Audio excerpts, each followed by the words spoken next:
Está escrito. Foram com essas duas palavras que Jesus venceu as tentações de Satanás no deserto logo após o seu batismo. E é também através delas que ele deixa explícito como ele considera as Escrituras. E tem mais um detalhe. Será que a fórmula mágica para a tentação existe? Essas e outras considerações nós faremos agora aqui no Segredo da Lição. Compartilhe, comenta, curta. Vamos juntos nessa.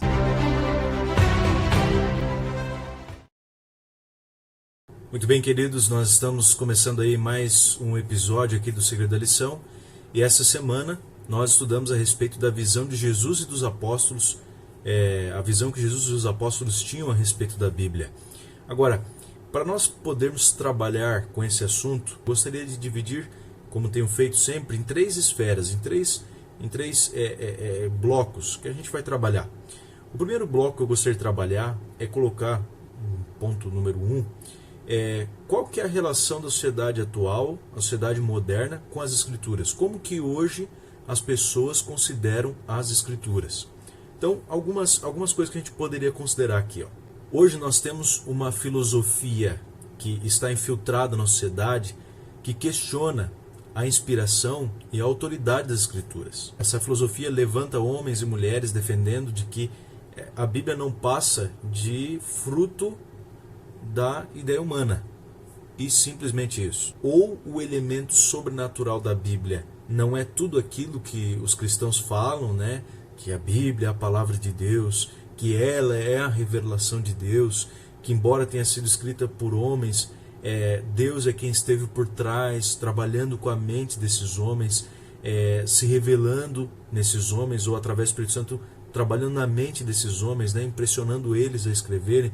Então, ou esse aspecto, esse elemento sobrenatural da Bíblia não é tudo aquilo que os cristãos falam, ou ele não existe. Essa defesa por parte de alguns cristãos de que algumas partes da Bíblia são úteis hoje, ou seja, a gente precisa pensar o que é útil, entra pelo menos duas coisas que são bastante polêmicas. Uma é a lei, a validade da lei nos dias de hoje, e também a validade do Antigo Testamento.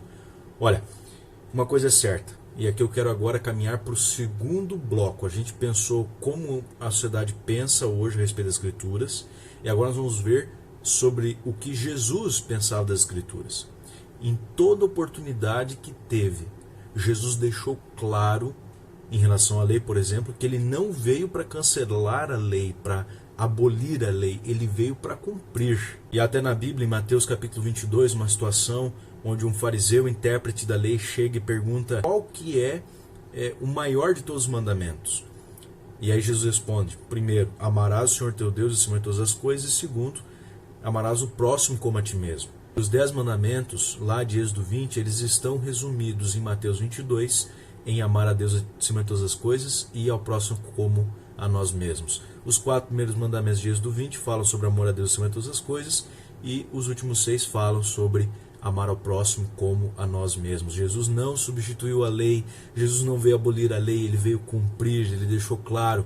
E na realidade, antes de responder essa pergunta, Jesus foi na jugular falando o seguinte: olha, vocês erram em não conhecer as Escrituras. Agora o detalhe, ele estava falando isso para intérpretes da lei. Jesus não veio abolir a lei, ele veio mostrar o sentido da lei. Sempre que Jesus teve oportunidade, ele deixou claro que ele não veio para abolir os profetas. Ele veio para cumprir o que os profetas, depois de terem recebido revelação, deixaram escrito. Interessante, a respeito dele, Jesus deixou claro em todo o tempo, falando que veio para cumprir toda a lei, veio para cumprir toda a Escritura. Tanto a lei quanto os profetas apontaram para uma pessoa. Por confiar na autoridade das Escrituras, é que ele fez lembrar tudo aquilo que os profetas haviam dito no passado e que agora, no presente, que era aquele momento, estavam se cumprindo.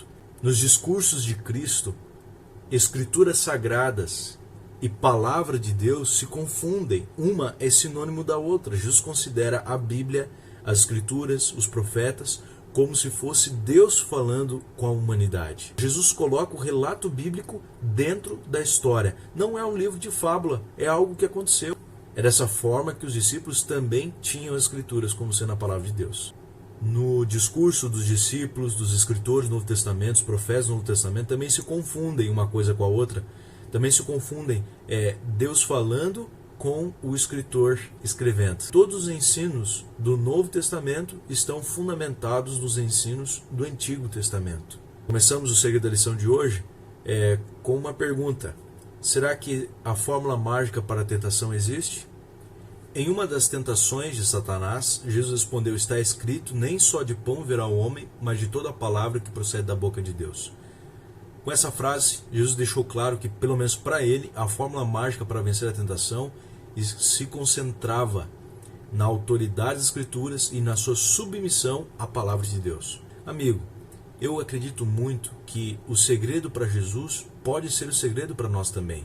Faço lembrar agora do texto bíblico que diz: resisti ao diabo e ele fugirá de vós. Mas isto só será possível se antes nos sujeitarmos a Deus, nos sujeitarmos à sua palavra. Meu amigo, o desafio é esse: é levar para as pessoas aquilo que Jesus nos ensinou nas Escrituras Sagradas, de que toda a Escritura é inspirada por Deus e é útil ainda hoje em nossa sociedade. A Bíblia nos dá esperança, nos dá conforto, nos traz paz e, acima de tudo, traz o poder para vencermos as nossas tentações.